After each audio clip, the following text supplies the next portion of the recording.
बदला न सारा यू यू यू, सारा का सारा न्यू न्यू न्यू। मैं हैप्पी हैप्पी क्यों क्यों क्यों, मैं बिजी बिजी हूँ। धीमे धीमे स्लोली स्लोली, I'm learning सीखो वीखो नई ज़ुबान। धीमे धीमे स्लोली स्लोली, I'm learning सीखो वीखो नई ज़ुबान। हेलो नमस्ते। उड़ान शिक्षा केंद्र द्वारा प्रस्तुत कार्यक्रम इंग्लिश में आप सबका स्वागत है। इस कार्यक्रम द्वारा हम आम बोलचाल की अंग्रेजी भाषा सीखने और बोलने का प्रयास करेंगे। इस कार्यक्रम का उद्देश्य यानी ऑब्जेक्टिव है कि हम बोलचाल में अंग्रेजी भाषा का सही इस्तेमाल करें। इससे हमारा आत्मविश्वास यानी सेल्फ कॉन्फिडेंस बढ़ेगा और रोजमर्रा के विषयों पर हम बोल सकेंगे। हमारे पिछले एपिसोड का विषय था कंप्यूटर्स। आज का विषय है लक्ष्य, जिसे अंग्रेजी में कहते हैं गोल्स, GOALS। एज यूजुअल हम इस विषय पर चर्चा करेंगे, गीत सुनेंगे और ग्रामर का भी अभ्यास करेंगे। तो आइए शुरू करते हैं। Come on, let's start. Good morning, ma'am. How are you? I'm well, thank you. Tell me, what have you decided to do after you finish school? आगे क्या करने का विचार है? कुछ तो करना चाहती हूँ, पर कभी एक आइडिया आता है तो कभी दूसरा। Please help me. What to do? I think तुम्हें पहले डिसाइड कर लेना चाहिए कि तुम्हारी किस चीज में रुचि यानी तुम्हारे पे इंटरेस्ट है, और फिर उसको अचीव यानी प्राप्त करने के लिए आपको गोल्स बनाने चाहिए। गोल्स बनाना क्या जरूरी है? मैंने कोई इतना बड़ा प्रोजेक्ट थोड़ी बनाना है। प्रोजेक्ट या अपनी इच्छाओं की पूर्ति बड़ी हो या छोटी, तभी सफल होगी अगर आपने अपने लक्ष्य या गोल्स बनाए होंगे ना उसके बारे में, क्योंकि गोल्स बनाने से आपको आगे का रास्ता सफाई से दिखाई देता है। You mean मुझे क्या करना है, क्यों करना है और कैसे करना है? एग्जैक्टली। आपको याद है कि हमने पिछले एपिसोड में क्वेश्चन वर्ड्स की तरफ ध्यान दिया था। हाँ, जैसे question words what you want to do, why you want to do it and how to do it. हाँ, यही चीजें आप अपने गोल्स बनाने में भी इस्तेमाल कर सकते हो।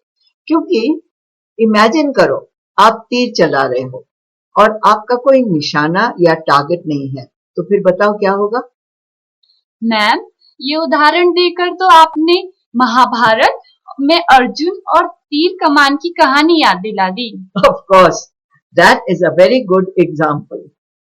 मैम, लगता है गोल्स बनाने के कुछ फायदे हैं। सपोजिंग मैं कराटे सीखना चाहती हूँ, तो गोल बनाने के लिए क्या करना होगा? देखो, फायदे गोल बनाने के किसी भी काम के लिए तो बहुत सारे हैं। चलो आओ मैं कुछ तुमको गिना देती हूँ।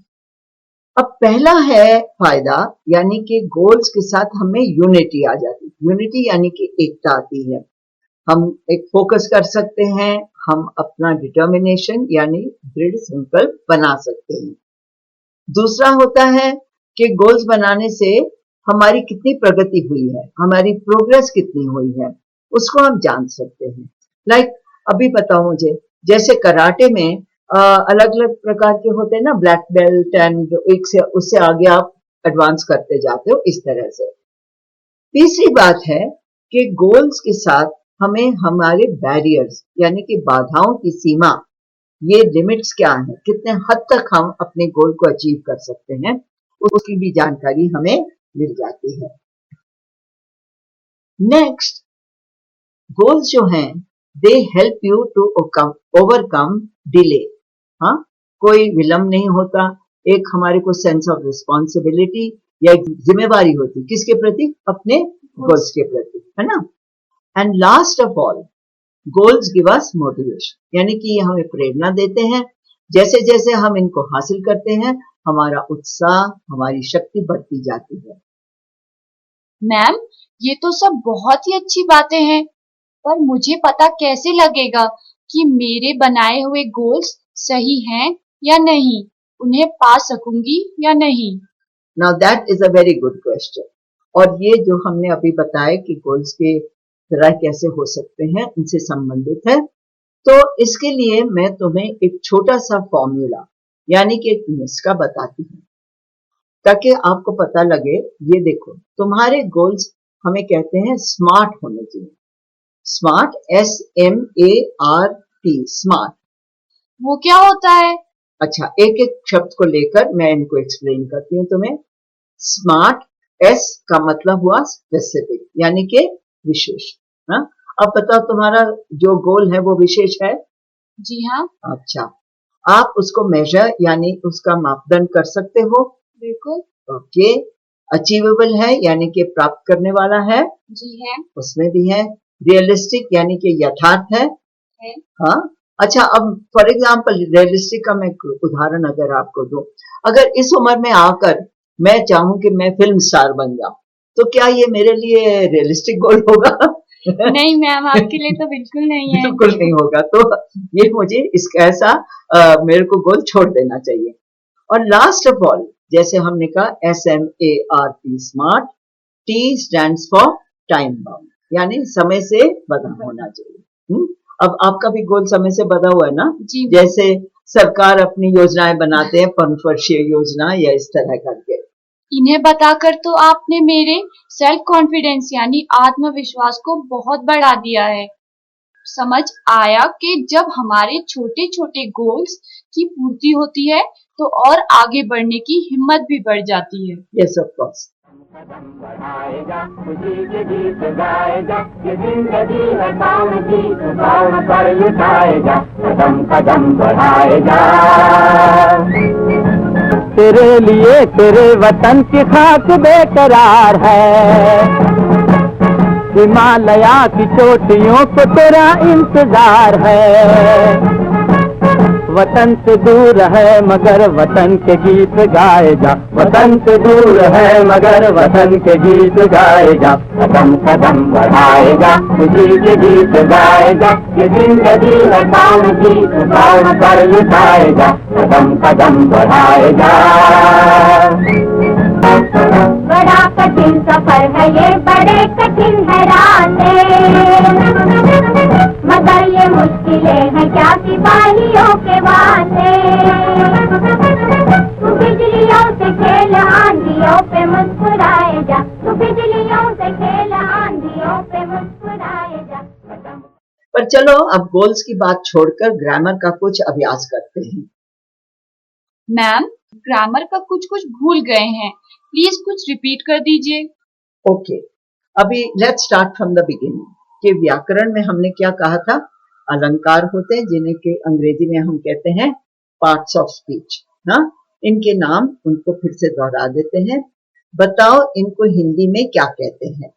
नाउन, संज्ञा, प्रोनाउन, सर्वनाम, एडजेक्टिव, विशेषण, वर्ब, क्रिया, टेंस, काल, एडवर्ब, क्रिया विशेषण, preposition, पूर्व सर्ग, conjunctions, संयोजन, interjections। विस्मयादि बोधक। चलो आज नाउन्स के बारे में बात करते हैं।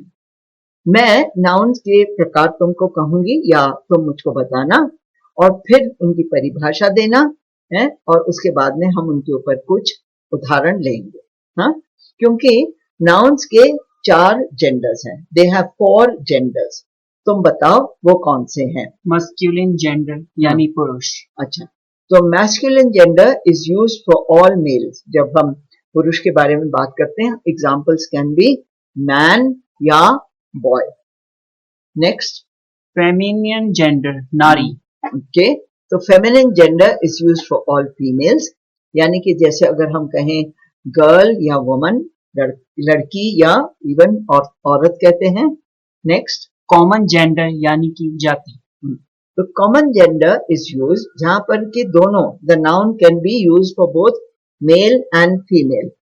ऐसे शब्दों का एग्जांपल अगर मैं दूं, जैसे मैं कहूं फ्रेंड, पर्सन, चाइल्ड, स्टूडेंट। हाँ, तो अगर मैं कहूं स्टूडेंट का इस्तेमाल करूं, they can be both girl as male as well as female. And now last वाला कौन सा है? न्यूट्रल जेंडर, तटस्थ.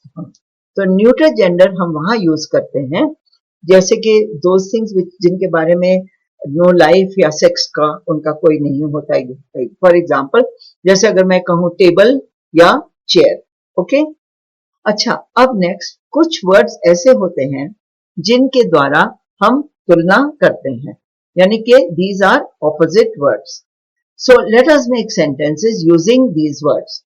हाँ, मैं ऑपोजिट वर्ड्स बोलूंगी, तुम्हारा काम है कि तुम उनको यूज करके दोनों को एक साथ में सेंटेंस बनाना. Are you ready? Yes ma'am. Okay. Up down. This seesaw goes up and down. ये सीसॉ ऊपर नीचे जाता है. Slow fast. I can run both slow and fast. मैं तेज और आहिस्ता दोनों भाग सकता हूँ. Here there. My friends keeps going here and there. मेरे साथी इधर उधर जाते हैं. In out. You can go in and out through this door. तुम इस दरवाजे से अंदर बाहर आ जा सकते हो. Yours mine. She is your mother as well as mine. वह तुम्हारी माँ है और मेरी भी. हाँ, चलो एक और अभ्यास करते हैं. वर्ब्स को इनको अब्रीविएशंस की प्रोनाउंसिएशन देते हैं. हाँ, जैसे कि आई हैव टू गो, उसको आप नेगेटिव में कर देना. आई हैव टू गो, मुझे जाना है.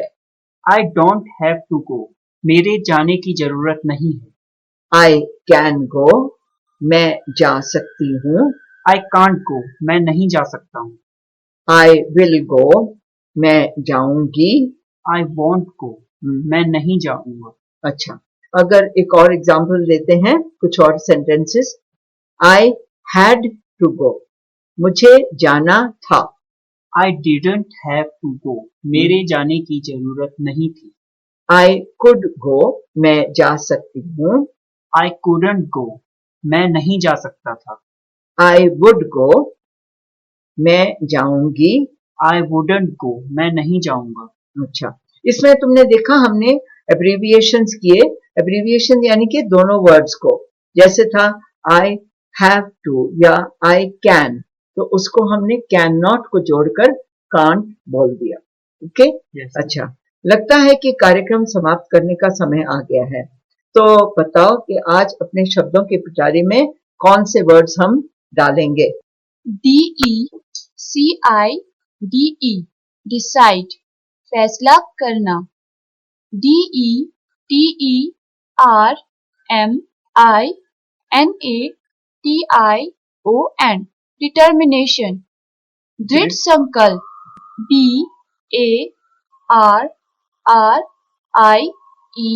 BARRIER बैरियर यानी बाधा, रुकावट.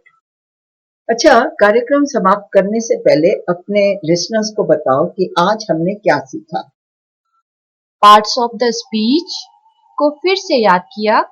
नाउन हैव 4 जेंडर्स, फिर क्वेश्चन वर्ड्स और प्रश्न उत्तर का अभ्यास किया और अंत में एब्रीविएशन की प्रोनाउंसिएशन.